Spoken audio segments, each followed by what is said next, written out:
You thought explaining yourself would calm him down. Instead, he got louder. The room goes quiet. Your authority evaporates. And you're standing there, defending a process, while Gordon Ramsay dismantles you in front of everyone watching. Most people think Ramsay explodes because he's emotional, and they're wrong. He explodes when you waste his processing bandwidth.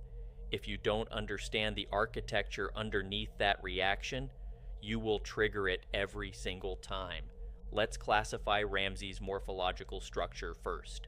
Ramsay's facial geometry is square, rectangular, and brutally defined. Overall, this indicates a confrontational baseline, low compromise threshold, and a pronounced aggression bias. This means that his aggression is not performative, it's structural and part of who he is. The lower third, the wide jaw, prominent chin, and thick neck indicate visceral, execution-first decision-making. He does not process through theory. He processes through physical reality, and he processes fast. Ramsay simultaneously scans the environment for incompetence and is wired to respond to it with immediate force. The public sees a volatile chef, but the architecture says something different. This is someone whose core psychological friction revolves around identity, shame, and tribal judgment. His drive is not random rage. It is a deeply structural response to systems that threaten to slow him down or make him look like his father. Ramsay processes reality through direct pressure, utility, and outcome. He evaluates reality strictly through objective results. He said before to take it professionally, not personally. That is not advice he gives casually. That is the exact operating system he runs on. Critically, Ramsay is an external gatherer under stress. When things get unstable, he does not retreat inward, he expands outward.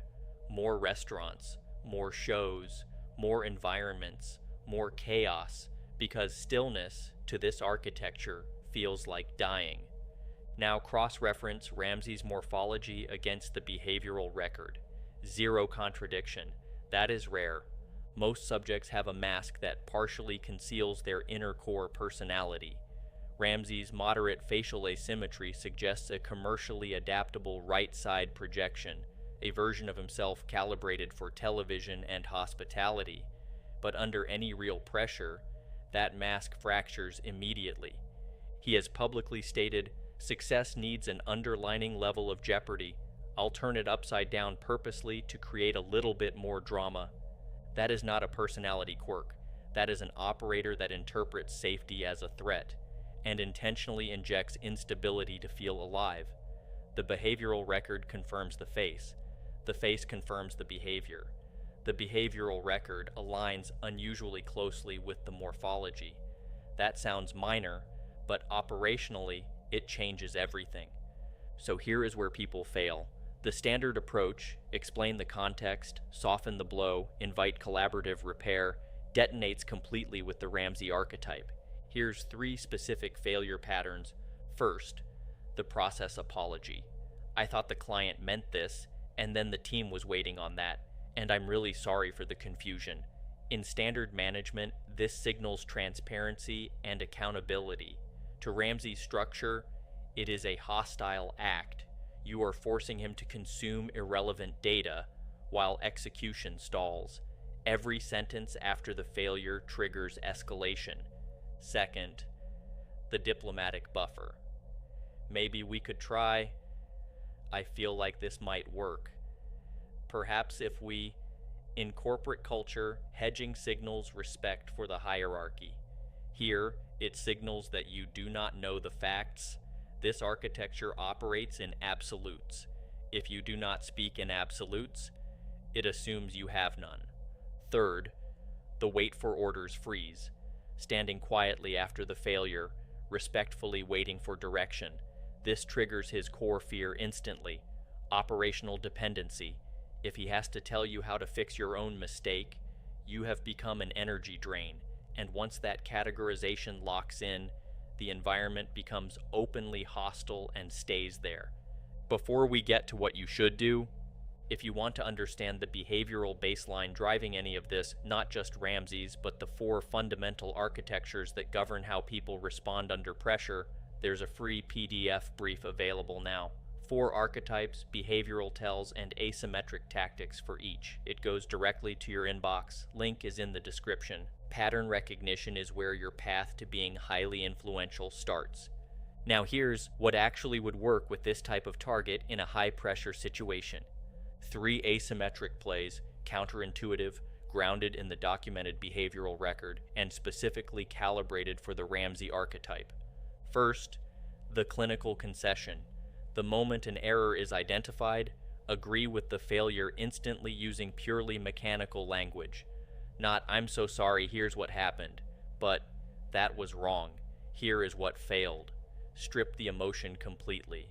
Convert the mistake into a sterile data point. Mechanism. Ramsay's documented behavior shows he consistently dismantled critics by anchoring entirely to physical facts. The well-done steak argument, the reporter confrontation. By presenting failure as a fact rather than an emotional event, you deny his combative reflex the friction it needs to escalate. There is nothing to attack. The data is already acknowledged. Second, the action priority pivot. Within 3 seconds of the concession, state the exact physical action you are taking to fix it. Not a plan, not a proposal, an action already in motion. The error is corrected. It ships at 6. Mechanism. This neutralizes his deepest operational fear, stagnation. If your failure requires 0 input from him to resolve, it stops being a problem and starts being processed as evidence of competence. His attention shifts forward. Third, preemptive defect intelligence. In the medium term, actively hunt for operational failures in your own domain and bring them to him only after the fix is already initiated. Mechanism. He is a relentless environmental scanner. He gathers operational data constantly, new restaurants, new menus, new intel. By feeding him pre-solved failures, you align with his gathering instinct while simultaneously proving you operate at his required velocity. Over time, this repositions you from dependent subordinate to load-bearing asset. He explicitly noted he could only scale when he found people capable of surviving the storm independently. That is the category you are engineering yourself into. As powerful as this is, running this playbook on the wrong architecture will produce exact resistance. What works with Ramsay destroys a more controlling archetype. What works with a tribal enforcer will detonate against an individualist. Precision matters more than effort, and you're walking on an absolute minefield if you operate blind. If there is someone in your environment where the outcome is high stakes, a promotion, a key negotiation, a volatile superior, a pivotal relationship, and you are still operating on instinct, that gap is very expensive. The Strata protocol extracts the exact behavioral fingerprint of a specific individual. Morphological structure, behavioral history, pressure responses, combined into a tactical dossier, delivered within 48 hours. Submit your target, receive the extraction, link is in the description, strataintel.io. Stop leaving leverage on the table.